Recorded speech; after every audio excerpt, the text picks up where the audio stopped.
Welcome back, everybody, to another episode of Badger Pack Sports. Today, we're going to be talking about the Badgers, talking about the Badger identity, and part of the Badger identity, or should I say, the old Badger identity, was their defense. A tough, nasty defense that did not like to let opponents score. Going to be talking a little bit about Mike Tressel today, joined once again, as always, by my co-host, Justin Legal. Justin, how's it going? It's going good, man. I've been looking forward to this topic, and there's a lot to talk about. There's a lot of strong feelings from Badger Nation on this. I'm ready to just take this and see if there's light at the end of the tunnel with a program with high defensive pedigree that's currently not living up to those standards. Yeah, led by a defensive-minded head coach, Luke Fickell. So, I mean, that's I think where you got to start. It's like you bring in a defensive-minded coach, and so you're thinking your defense should be good. And so far, we have not seen that. What do you think, Justin? Yeah, and I agree. And what hurts more is we kind of ushered a defensive guy that was proven out of the program in Jim Leonard.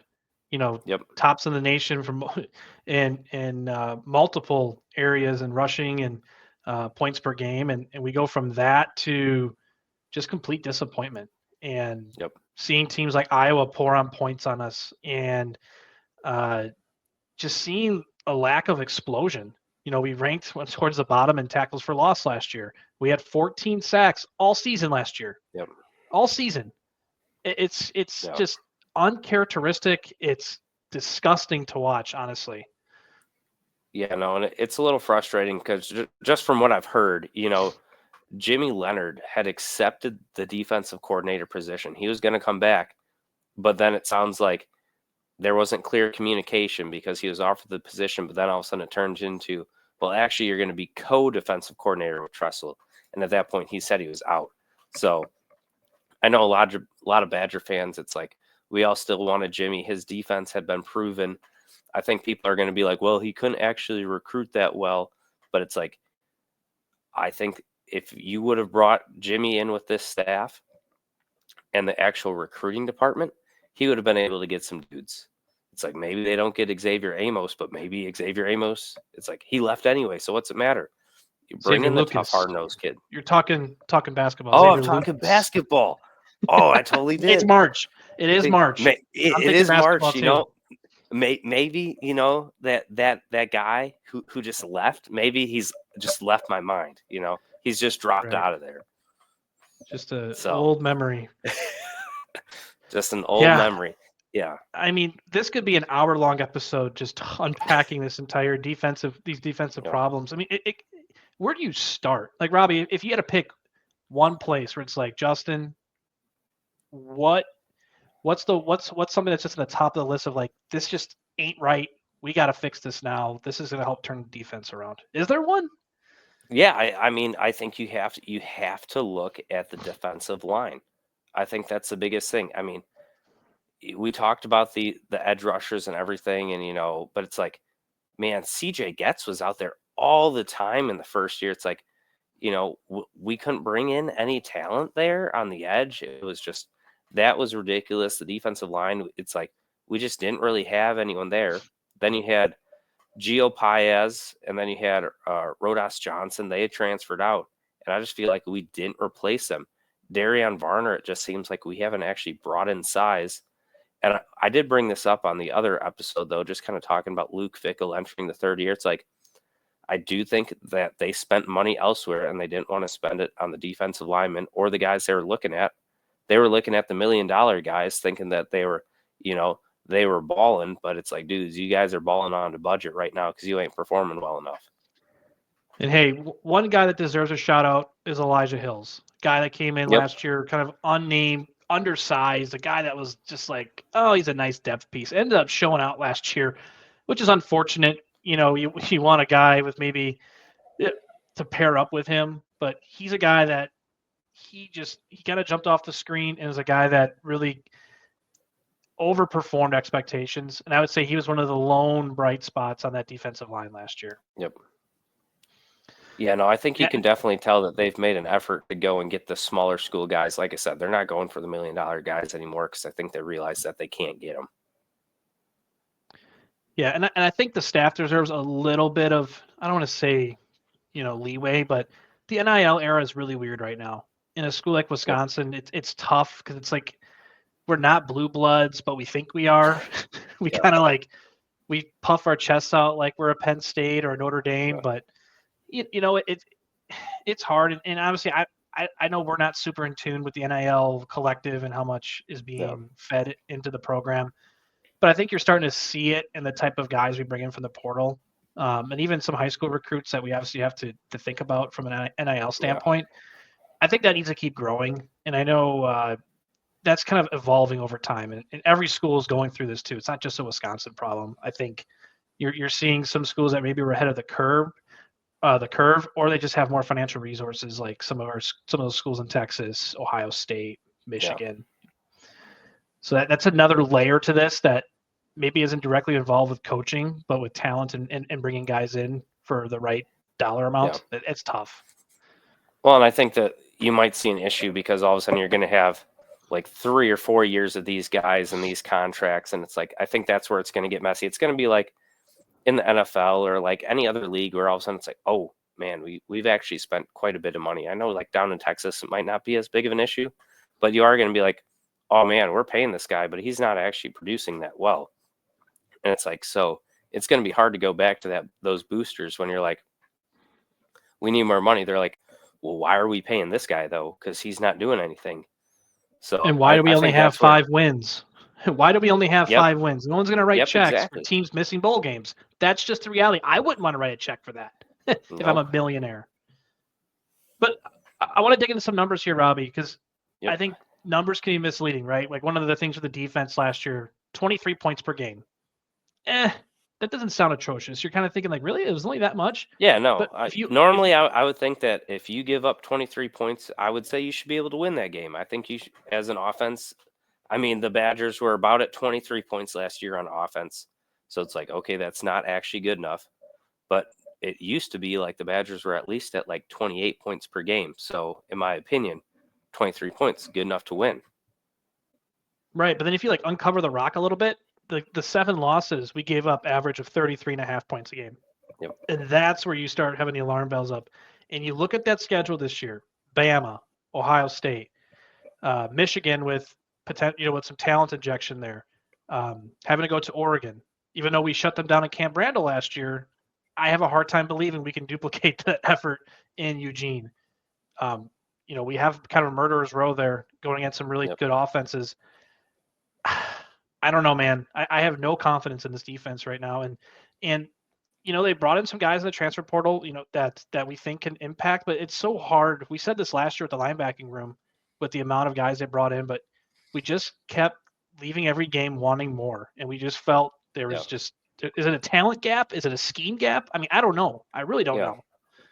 And it seemed like they didn't want to make adjustments too, I think that's always the big thing. And I think that was even with Longo. It's like, why can't we make adjustments, during the games? But I think that was frustrating.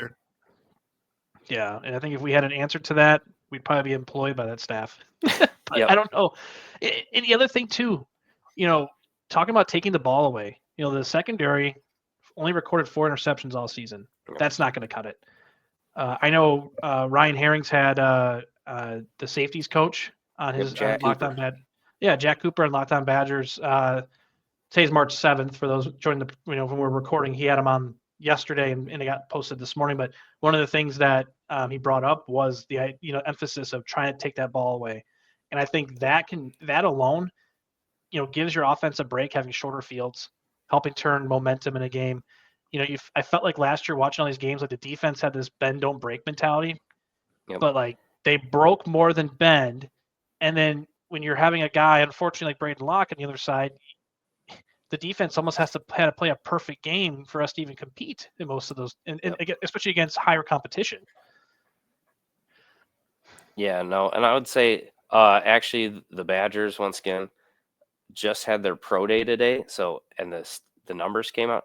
Jaheim Thomas ran in the 4.9s, and then John Pius ran it like a 4.84, and so it's like 4.84. I think they say that's like it's not good enough for like a 3.4 edge. It's a little bit slower. So like I think for the speed rusher he was supposed to be, he didn't actually have the explosiveness to do that, and it's just like we need to bring in some talent. And I thought that it's like everyone was talking about Pius, everyone was talking about Thomas too. And it's like these guys are not the athletes that, I was led to believe that they were. And they were definitely disappointing. Yeah, and maybe my statement here will be met with some resistance, but there's a reason why these guys were in the transfer portal. Okay. If Yep. they were absolute studs, the program they were at would pay them and keep them. There are very few examples, where guys hit the portal and they're guys you can plug and play and expect them to be impact players. Yep. So Well, from like the this goes top a lot of times. exactly. Like obviously, like I mentioned, Elijah Hills. There's success stories like that, and there's higher tier guys that come in mostly because of money. But I feel like you have to look at the recruiting and make sure we continue to beef up the front. And I think we've had two really good classes, and we talked about edge guys. Nick Clayton coming in this year, lots of pedigree behind him. Guy that is putting on pounds too. I think he came in pretty light and he put on some good weight there. Sub 200. Yeah. And then I think I think they said like 210 now. Yep. Up to 210. So he's putting weight on, and those are the kind of guys we want to hear. He was a composite 4-star kid out of Florida that we kind of stole, and a lot of people were sort of surprised that Wisconsin was able to take him. We got to keep beefing up the recruiting front. We're bringing guys like Mason Posa into the front in this previous class that's looked at to be a stud middle linebacker that could see some time this year. But I just feel like we got to get back to having guys in the wings ready to play and that are ready to go. And I feel like we've kind of are feeling the effects of maybe some poor recruiting in the previous regime. And unfortunately or fortunately and unfairly or fairly, Fickle and the staff are getting some blame for that, and they have to fix it too. You can't just sit on your hands. And I think they're doing a good job on the recruiting side. It's still not enough. Something isn't right. Yep. No, I think both Fickle and Kenny Guyton just kind of talked about the arrogance that they kind of came in with, thinking that they were going to be the best team in the Big Ten West, and it's just like that was not the case. And I think that they thought they were coming into a better situation than what they did, and that's also what I brought up about. They've used the transfer portal, but they're not just getting seniors. Like they were bringing in depth too. So I think you see that with a guy like Tackett, Curtis, Sebastian Cheeks, and then even Griffin, the wide receiver. So it's a guy that we had last year, but he couldn't play. I know that's offense, but it's like you are bringing these guys in. Brandon Lane also on the defensive line. So it's his second year in there.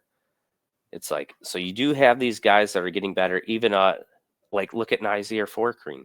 It's like the first year he wasn't that great, but that second year in the system, he started playing better. So it's like we got these guys that it's like they were a little bit more of an investment, but we were all thinking, okay, well, they haven't done anything. They're not good. It's like it is still college. We do want to still develop guys. So if that's the case, it's like I think they're starting to get to a good point. And you can see that in the guys they brought in that they are a little bit older. We need guys to help right away. And then we're going to put our next guy. It's going to be next guy up after that. And I think that's what they've been trying to build to. So that's my hope there. Yeah, I'm with you. One other alarming stat that I was just looking at too, that I was kind of combing through before we jumped on here today. Take a guess, Robbie. How many rushing yards per game do you think we allowed? Rushing yards per game, 160. It's gonna be my guess. You're pretty darn close. We're gonna go $165. Ooh, $165. Yeah. I mean, that alone. They're making other running backs look good. I mean, we have the visions of much. We should bring Phil Longo on the show and ask him. But it's just, and it's weird, and maybe as Badger fans, I was born in 1995, throwing my age out there. Maybe I'm just spoiled and just been enjoying the benefits of the Barry Alvarez teams feeding into Brett Bielema and gang. And I never tasted Wisconsin football being at this level. But it's like it's hard to stomach. And Mike Tressel's seat's definitely hot. I guess my question to you, Robbie, is what adjustments tactically can he make, or what guys do you want him to plug in to say, hey, here with your back against the wall, what do you suggest for him to do? I mean, I think they've already talked about it. They're going to be putting more guys down on the line. Daryl Peterson increased his weight. It's like all the guys they brought in, they're all around over that like 280 mark. So they're bringing in the size to finally be able to stop the run. They're going to be bringing pressure with guys' hands in the dirt. And then I think they're going to let their linebackers flow in Allegro and Tackett Curtis. So those would be my guesses there. It's like you still got good corners on the edges there for Crean and Hallman. And then you got Preston Zachman coming back. You got Austin Brown there. And then you got a couple transfers in Trainer and Young there. And it's like, I think they can all play pretty well. So it's like, I actually like the talent and the people that they've brought in. But for that reason, Mike Tressel doesn't have any excuses this year, in my opinion. I know last year we were all excited, but we all knew that the defensive line was going to be the issue. Now, I like the linebackers. I think they've brought in enough defensive line talent. It's no longer an excuse. So Tressel does not have an excuse this year, in my eyes. Yeah, and I agree. And I guess my other question too, and follow up is, what unit on the defense do you think is the strength?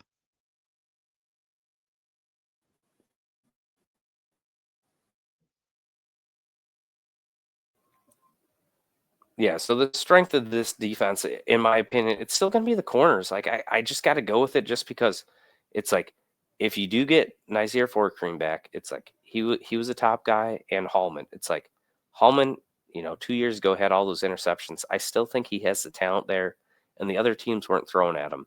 So I think, we got another year. I think we can expect a lot out of those guys still.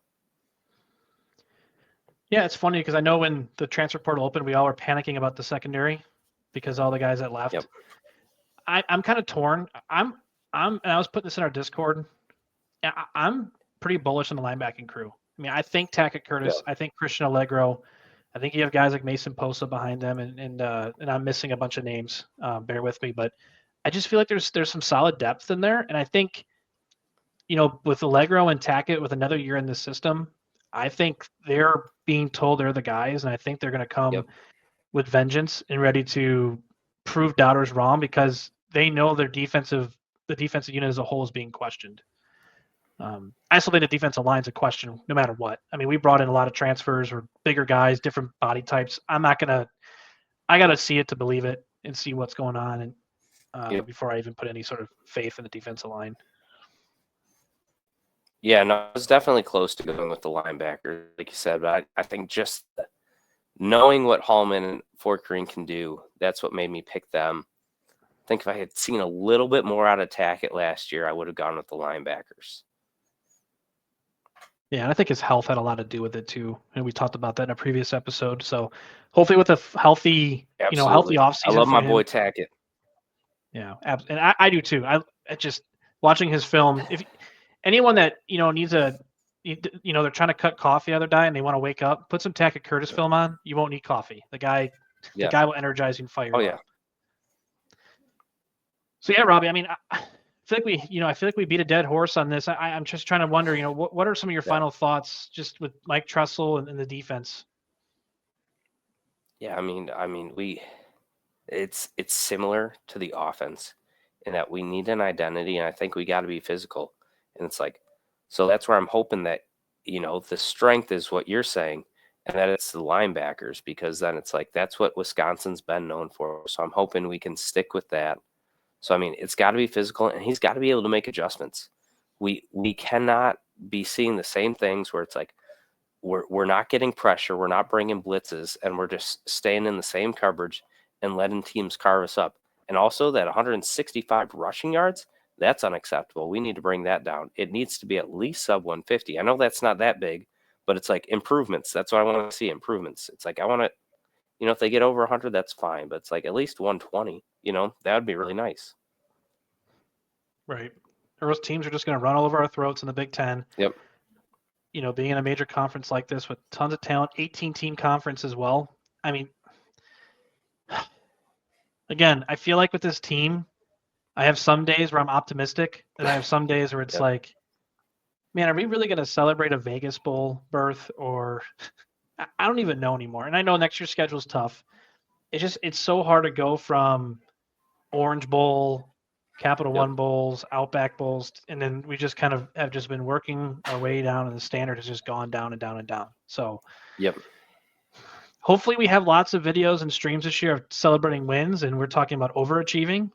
And we're talking a lot about how this defense is jumping off the screen at us, and that we have NFL guys all over the place. That's our dream and our hope. We'll have to see. Oh, the NFL Combine is rough, having like no Badgers to watch. It's like I'm always excited to at least see him run or do something like that. There just wasn't a lot. Also, for the rushing yards allowed, though, the offense has to do better. I mean, it's like you get those garbage time rush yards too, because it's like the other team's up by 20 points and they're just running the ball to run the clock out. So, well, and I think too is like, Longo's scheme was, the air raid and quick tempo. Like, how do you think up tempo 3 and outs do for your defense?